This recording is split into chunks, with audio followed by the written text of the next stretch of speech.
ហ្នឹងបងប្រុសអត់ទៅធ្វើការដើរទៅមើលតិចសិន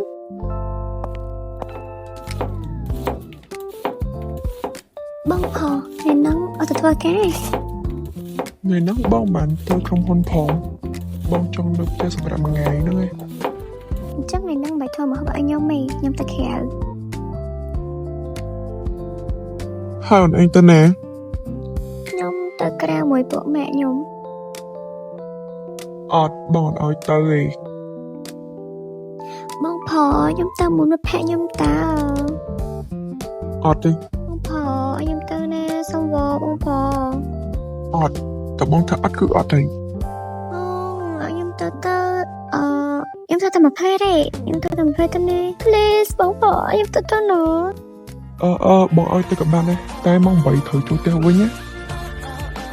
អូខេខ្ញុំសន្យាថាម៉ោង8ខ្ញុំនឹងមកវិញស្លាញ់បងជាងគេ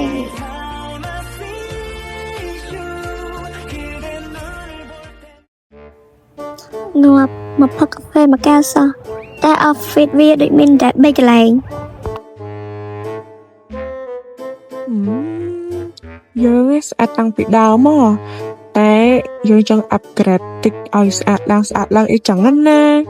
ទៅវាស្អាតទេតែថាថ្ងៃហ្នឹងហើយយើងមកធ្វើអីគេហាងនឹងទំបើកថ្មីឃើញវាតំណងក៏ហៅឯងមកទៅមានអីមើលទៅហាងនឹងគេរៀបចំលេខគោរបស់គេមកទៅលោឲ្យទៅតាហើយទ្រីងអីហ្នឹងក៏ឆ្ងាញ់ដែរ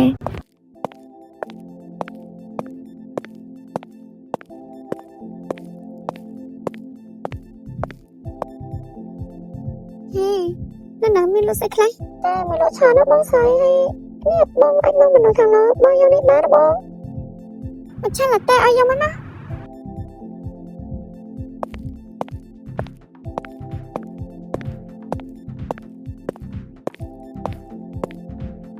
ងាប់ហើយស្អាតទៅរកព្រានតែសំដែងវិញស្អកជាប្រហុកទៀតបាននេះនាងលីកុំនិយាយអំភៀវយកគិតទៀតហ៎បាននេះទៅធ្វើអីគេចាខ្ញុំដឹងហើយរកខលទៅបងសង្ហាសិនបងសង្ហាណា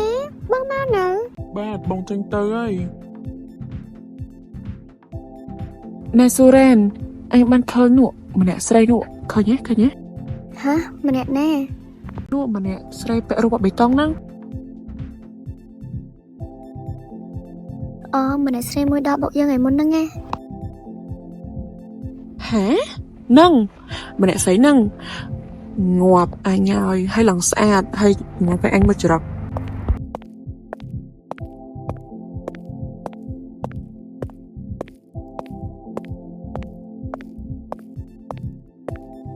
សូរ៉ែន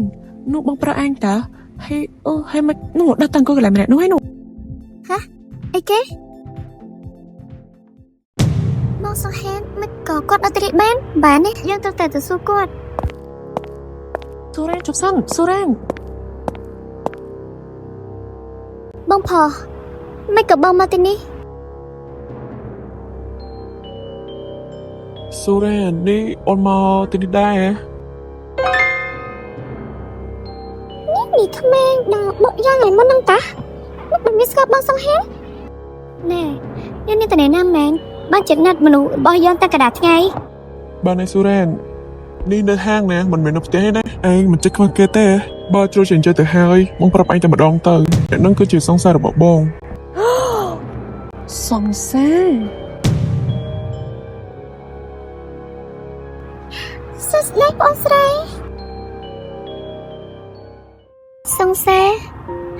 បើឯងក៏ហត់ខ្ញុំឯងមិនក៏ខ្ញុំដឹងមិនក៏បងដែលប្រាប់ខ្ញុំថាបងមិនសង្សារចាបងត្រូវប្រាប់អញដែរអត់ទេបងយីមកថារឿងនោះមិនជាការប៉ັດទេ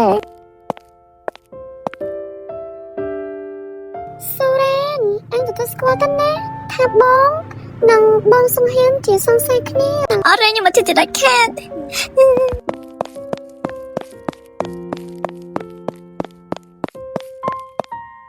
នេះបានមកយកដឹងថាបងប្រហែលនឹងម្នាក់នោះជាសង្សារគ្នា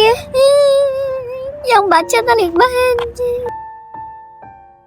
ហើយសូរ៉ានអើយយ៉ាងម្ដងថាជួយអញបែបមិនទេនេះ ជប់យំទៅណបាត់ផ្លល្អរបស់គ្នា យើងមិនដឹងថាអារម្មណ៍នេះអារម្មណ៍អីទេតែវាឈឺ មិនអីទេណា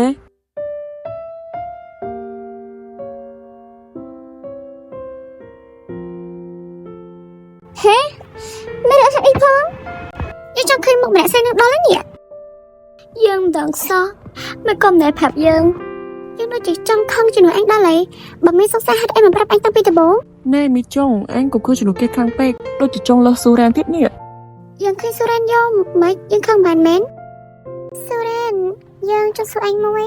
សួរឬអីទៅអញស្រឡាញ់គាត់មែនទេ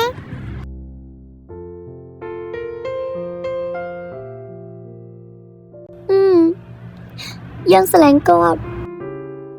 ហ៎ស្រឡាញ់មិនមែនខ្លួននាងជាបងប្រុសតែស្រឡាញ់ខ្លួននាងជាដៃគូជីវិតអូខេយើងយល់ហើយហេតុអីបើអញយកស្លាប់នេះតែយើងនៅតែខឹងគាត់ដដែលហ្នឹង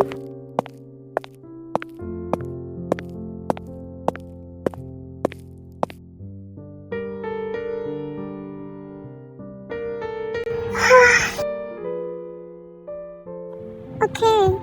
នាងនៅម្នាក់ឯងសិនទៅនាងប្រហែលជាចង់ស្ងប់អារម្មណ៍ ខ្ញុំមើលនាងហើយអត់ទៅទៅដឹងថាគាត់មានសង្សារហើយបើជាមនុស្សដែលនាងមិនសូវចូលចិត្តទៀត មែនតែយ៉ាងហោចណាស់ឥឡូវនាងក៏ទទួលស្គាល់ចិត្តខ្លួនឯងដែរថានាងស្រឡាញ់គាត់ ខ្ញុំក៏ភ្ញាក់ផ្អើលដែរខ្ញុំគិតថាស៊ូរ៉ានក៏តែខឹងដែលគាត់លាក់វារឿងនាង ខ្ញុំថានាងមានអារម្មណ៍បែបនេះយូរហើយតែនាងមិនដឹងខ្លួនប៉ុណ្ណោះឡើយនាងក៏តែនិយាយជាមួយនាងឯងឲ្យនាងស្ងប់សិនទៅ តែខ្ញុំសង្ឃឹមថានាងនឹងមិនទៅឆ្លោះជាមួយគាត់ទៀតទេ យើងក៏សង្ឃឹមចឹងដែរតែបើគាត់ធ្វើឲ្យស្រឡាញ់យើងម្ដងទៀតចាំមើលបានហើយឥឡូវយើងរងចាំសូរ៉ាវិញទៅពេលនាងស្ងប់ហើយយើងនិយាយជាមួយនាងតទៀតទៅ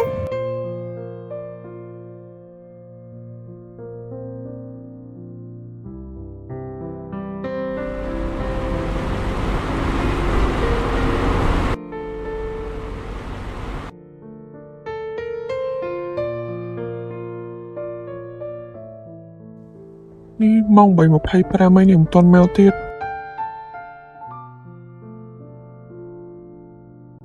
ស៊ូរ៉ានតនេទៅសន្យាថាមកម៉ោង 3 ឥឡូវម៉ោង 3 ជាងហើយមិនទាន់ឃើញមកទៀត